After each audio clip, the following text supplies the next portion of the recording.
Alright, so hello everyone and welcome to the HTML and CSS workshop. So if you're not able to attend, I hope you are watching a recording of the following video, and yeah, we're excited to have you with us today. So I'm going to be sharing my screen, going over some basic slides on how everything is going to work. Give me one moment.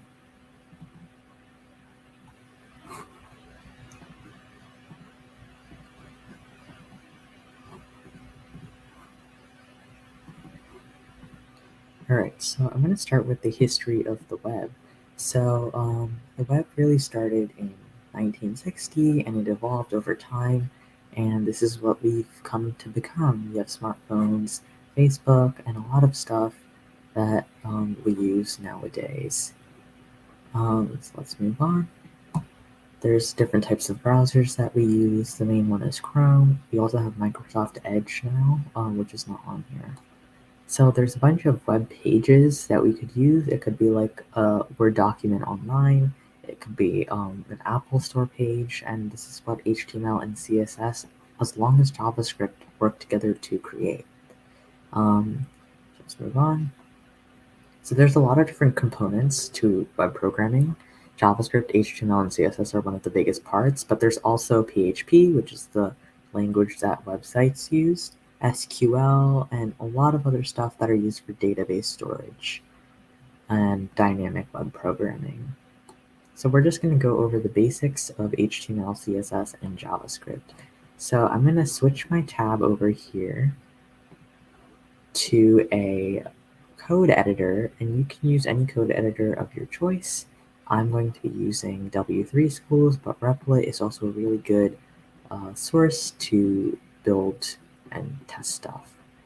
So here is my web editor, and I have some pre-run code here. So we have the heading number 1, heading number 2, heading number 3, heading number 4, heading number 5, and heading number 6. These are the 6 default headings that HTML provides us with, and they get smaller and smaller as you increase the following number here.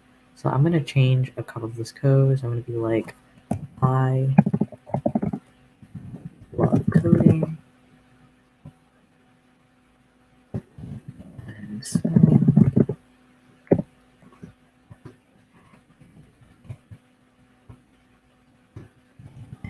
reading, which is a huge passion of mine.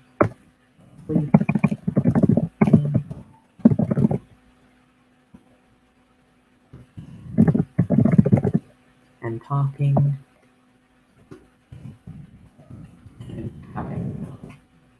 So I run the following code. You could see that I love coding is the biggest heading, and our smallest heading is heading number 6, which is and having fun. So this is really cool about HTML, and you can add your own size headings, which is really, really nice in my opinion. So I'm going to move to a different example, which is HTML paragraphs, which is the next biggest thing. So I'm going to go ahead and put in my heading number 1.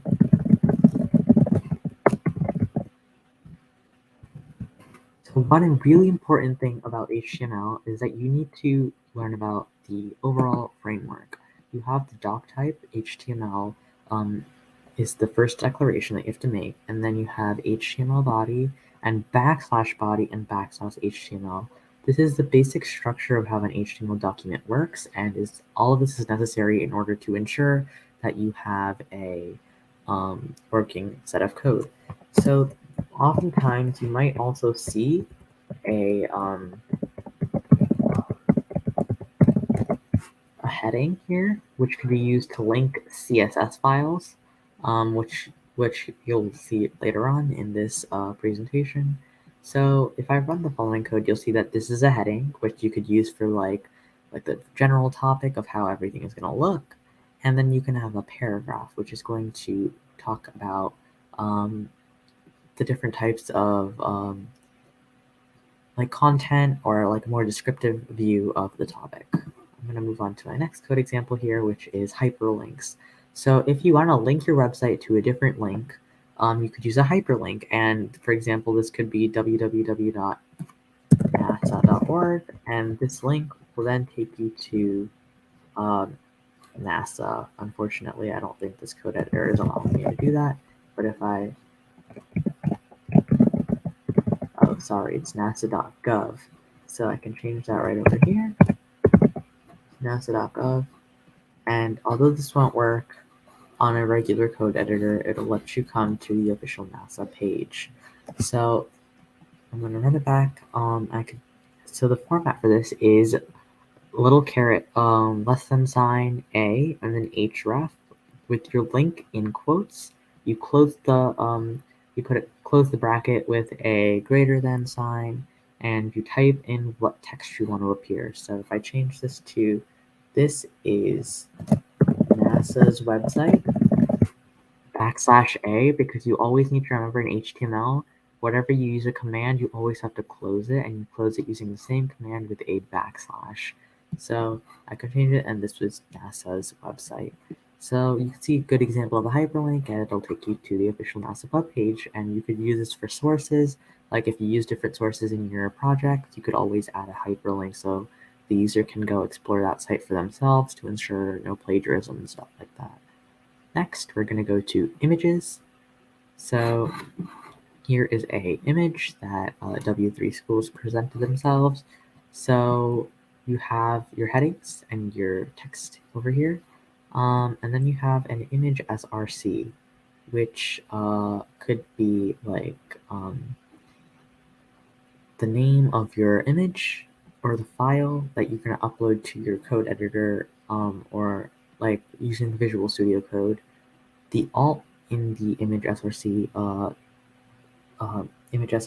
link or format would be what would happen if this image does not display correctly. So the user will see w3schools.com if this image doesn't load for some reason. The width is obviously, draw this out, this is the width and this is the height. So you need to format it correctly to make sure your image isn't like stretched out like that or too long, so you need to format it that way so the image will display appropriately. So look at the size of the image itself and determine how you want it to look. Next, we're going to go to buttons, and buttons are a really convenient way that you could click on something and it will lead to a different tab. It'll just look nicer instead of a hyperlink. So here is an example. It's really simple. It's just a button and then the name, the / button. So I could change this to anything I want. Lastly, we're going to go to lists. We have two types of lists, an unordered HTML list and an ordered list. So an unordered list will always show in bulleted form, as you can see here. It could be used for like, oh, what ingredients do you want to get when you're going to the grocery store, or like different problems that have to be solved. And an order list could be used to go in a sequence, like first you must do this, second you must do this, third you must do this, and this is a great way of doing that following.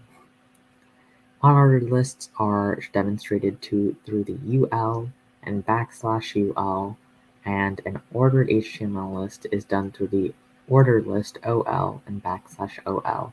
But one common thing between these two is that it uses the greater less than li and closing bracket, and this is similar because it's just showing that there's an indent and stuff like that. So that's the way it's formatted. Next, I'm going to go back to our slides here, and it's going to cover basically the same thing. This is an example of the heading and how everything would look. The title of the document will go in the bracket title, and this is what will appear at the top. So like over here, you see it says try it editor v3.7, and that's because that's what it's displayed in this following part of the code. So we went over this, the structure of an HTML page. Next, we're going to go into the styles of HTML before we jump into CSS. So instead of using CSS, there's a really convenient way in HTML for you to just style a specific element. So let's say I want to style this element over here that says I am green. Let's change it to green, right? So if I have this, I could make this following piece of code or this text turn a different color, and I can change that by using the style attribute. So it'll be paragraph and style equals a specific color. And you could do that, or you could do font size, or you could do underlining, I believe, and there's a lot more that you could do. So let's change this right here to see how it displays. I could do color green, and it will become green. If you don't necessarily have a specific, like you don't have a default color and you want like a golden color-ish, you could type, go to a hex color identifier, and you could essentially browse through these variety of different colors, copy the hex code, which is like the hashtag whatever color. You do hashtag that, and it will display as that color. So right here it looks like light purple, and it looks just like that. You could just use the hex code just like that. You also have another style element called the font size, which I could make look really, really big. So I can do it like this and do font size 50. I could make it 500, and it'll look really, really, really big. But obviously, be cautious of what font size you use to make it look appealing to the eye. Next, we're going to go to the background color. Background color is a really cool way that you can style your pages to add a lot more aesthetic, visual aesthetic, and color. And we believe that, aesthetic can take you a long way. So feel free to do that. Next, we're going to just look at the way it's formatted. You notice how it says body and then style. If I wanted to do this, I could do H1 style background color is a light black, right? And another way you could do this is also do that, and you notice how this specific element over here is black, but obviously you can't see it, so you want to make sure you can also do this.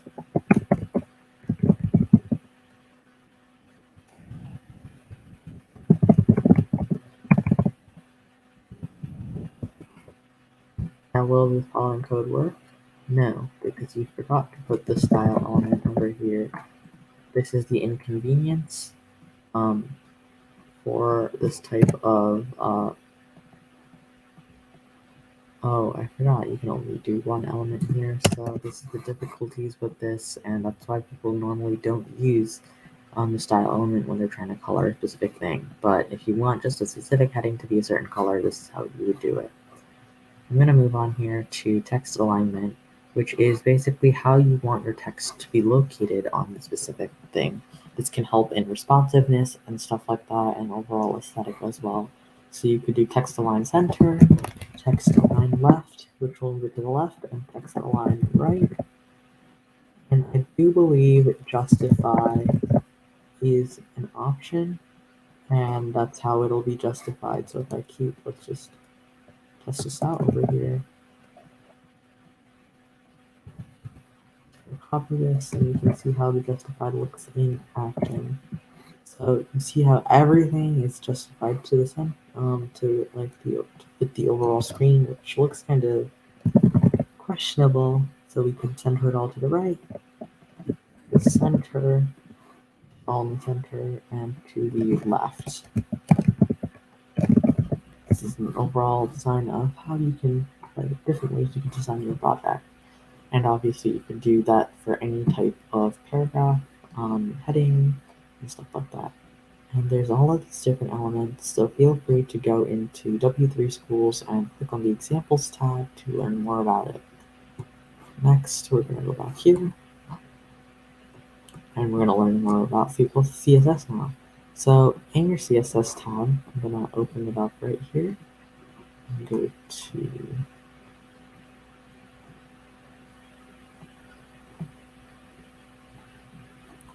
so there's different types of things. So you could do comments, right? So comments are a way for you to indicate to the user what is happening in the following code, and comments are a great way to do that. So you could do this is a single line comment over here, and this is a way for you to like say, oh, I will be talking about space, for example, and this will not be displayed if you use the following syntax. One thing you should notice over here is the following section. Please notice how it says style underneath the heading. This is a great way for you to avoid doing the following. You do not need to do t style equals background, stuff like that anymore. You can just do it right in your style heading over here, which is a great way for you to save time, save space, and overall just like not have to repeat yourself over and over again. So all of the paragraphs will be colored to the specific commands given over here. So next, we're going to go to a multi-line comment. A multi-line comment is the same syntax, but just remember that until you close the following, everything will become a comment. So I'll do it here. All of this will become a comment until the following is closed. I'm going to delete that for now. I'll learn how to set the background color of a page. So in in CSS, you can do the same thing here. And instead of in the heading or the body, setting the style to element to this, you could do it in the header file. And overall, everything else is pretty much self-explanatory. You can go through the following W3 schools. As I see, no one is really here at this moment, so I just wanted to thank you guys for joining me, and if you have any questions regarding HTML and CSS, I really covered the basics here, and feel free to drop a comment in any of our channels, and I'll be glad to answer them. Thank you very much again, and I hope to see you guys soon in the next workshop. Bye.